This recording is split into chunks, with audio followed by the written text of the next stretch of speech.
Hello, everybody. This is Orekoya Olusegun Physics Mathematics Fundamentals on YouTube. Please do not forget to like, share, and subscribe to my YouTube video. Today, we are taking a topic that is related to both mathematics and physics, and that topic is on finding the surface area of a triangle if the position vector of the vertices of the triangles are given. Please follow me. Wait. Okay.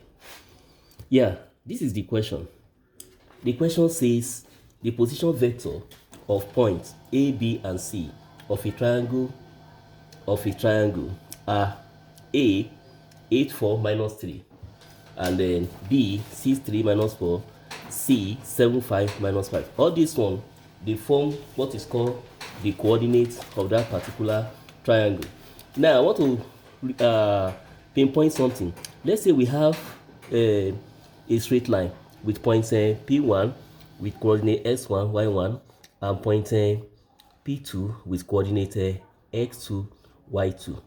Now, if we want to find the displacement vector between points P1 and P2, displacement vector D is just the difference between the coordinates of the 2 points. So it's given as this vector in this column form, that is x2 minus x1, then y2 minus y1. That will give us the vector. And to find the length of this line, the length P1, P2, what you are going to do is to find the square root of these differences, the square of them, that is x2, this x2 minus x1 square, then you say plus y2 minus y1 square. That will give us the length of this particular line, and this is the vector of that line. Now this expression I have here is equally the value of the magnitude of this vector. We can write it like this. So we are going to use this idea to solve our problem. Now I will draw a diagram that will reflect this particular question right away. Now let's have our triangle in this format. Let's have our triangle in this format. The A given here, as you can see, 8, 4, minus 3. So you put 8, 4, minus 3. Then let's take this one as our point C. So the point C is 7, 5, minus 5. Let's put this one as our point B. So the point B, as we see here, is 6, 3, minus 4. We can find the length of this triangle using the idea of what I've already indicated here. The length of side AB is different between these coordinates. Now, I will take the length of side BA now. I want to move like this according to this direction of the vector. I want to move in this direction. So for the vector BA, I have BA is going to be, I want to write this particular B in column form as 6, 3, minus 4. Then I say take away for the A, you write it in column form as 8, 4, minus 3. So to subtract one vector from other, subtract its corresponding direction. Like this one now, 6 and 8, they correspond. So just write it as 6 take away 8. Then 4 take away 3. Then the last one, minus 4. Minus times minus, that is plus. So minus 4 plus 3. That's what we are going to have here. So this one now will lead to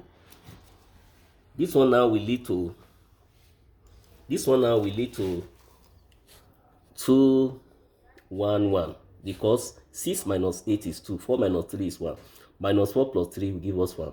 So this gives us a side BA.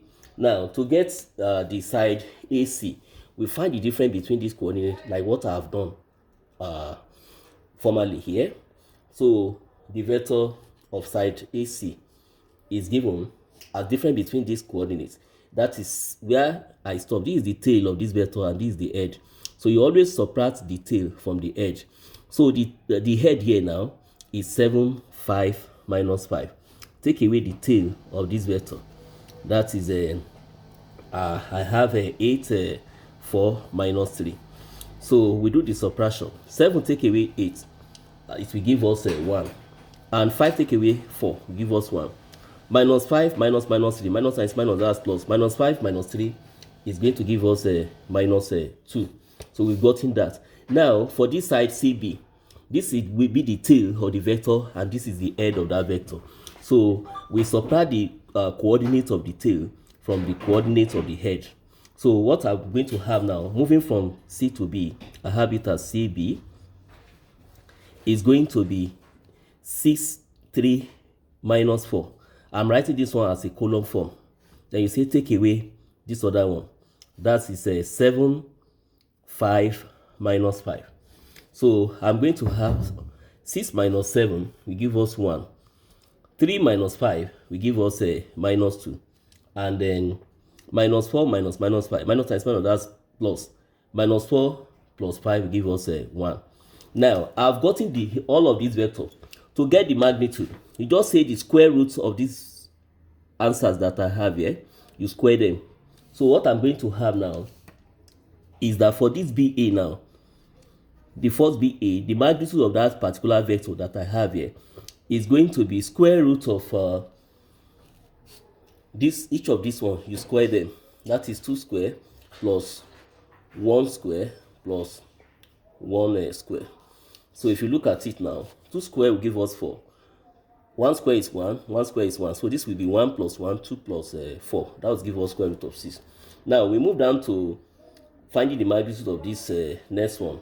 That is AC. So to find the AC, you say square root of, you square each of these, you sum them together. That's 1 square plus 1 square. Then you say plus bracket minus 2 square. And we have 1 square is 1, 1 square is 1, 1 plus 1, that's 2. Minus 2 square will give us 4. So 4 plus these 2 will give us a square root of 6. Now we have gotten this side and this side now. To get this other side here, that is side CB. We say square root of whatever our answer here, you square each of them, you add them together, plus this one now, you square it, minus 2, you square, then you say plus 1 square. So that's going to give us minus 2 square will give us 4. 4 plus 1, 5 plus 1, 6. So that's square root of 6. That means this particular triangle now has been transformed into this scalar diagram. Side B, A, and C is going to give us square root of 6 for like what I have here. This one is also square root of 6, and this is also square root of 6. So this is more or less an equilateral triangle. Let's say we don't know the angle theta. That means all the interior angle will be the same thing. Let's say we don't know the value of that theta. We know sum of angle in a triangle is equal to 180. We are having 3 theta there. So it's going to be 3 theta is equal to 180, which implies that theta will be 180 divided by 3, which is 60 degree. That means each of these angle here will be 60 degree. Now what I'm going to do now is to draw the triangle back again and write root 6. This is B, this is A, this is C. This is square root of 6, this is square root of 6, this is 60 degree, this is 60 degree, and this is also 60 degree. Now, the area of this triangle, generally, area of a triangle is half product of the two sides.